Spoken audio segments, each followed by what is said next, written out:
Lors de la Seconde Guerre mondiale, les chantiers navals de Vancouver-Nord jouent un rôle essentiel dans la victoire alliée. Ils produisent presque la moitié des 354 cargos construits au Canada pour remplacer les navires détruits par les sous-marins allemands.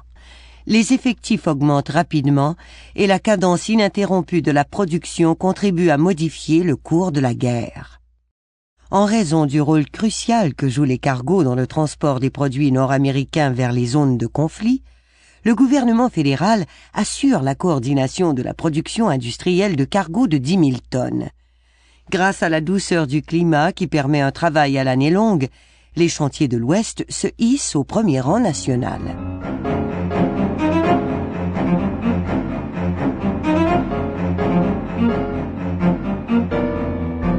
Clarence Wallace, président du Burrard Dry Dock, décide de dépasser les attentes.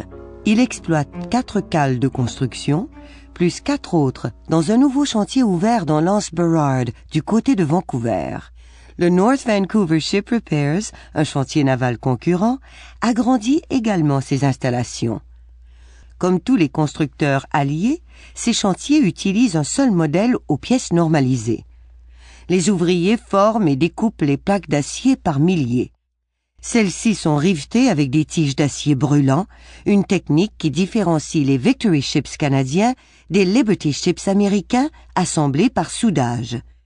De petites équipes emploient des outils pour chauffer, passer, prendre et fixer les rivets. En 1942 et 1943, 14 000 ouvriers se pointent quotidiennement à Burrard Dry Dock. Les femmes qui assemblent l'équipement et travaillent en équipe de riveteurs représentent 7% de l'effectif.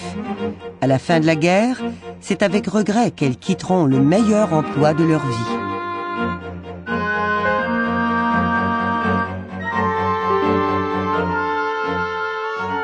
Le bulletin de l'entreprise Wallace Shipbuilder offre de l'information technique et encourage l'effort de guerre. Les ouvriers forment des équipes sportives et les chantiers navals tiennent des rassemblements pour promouvoir les bons de la victoire. La population de Vancouver-Nord double avec l'emménagement des employés dans les nouveaux logements. La communauté est à pied d'œuvre et la vie est modulée par l'horaire du chantier.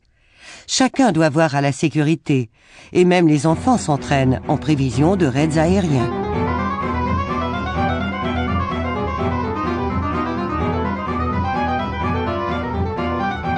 La production de navires marchands, nommés d'après des forts et des parcs canadiens, diminue après 1943.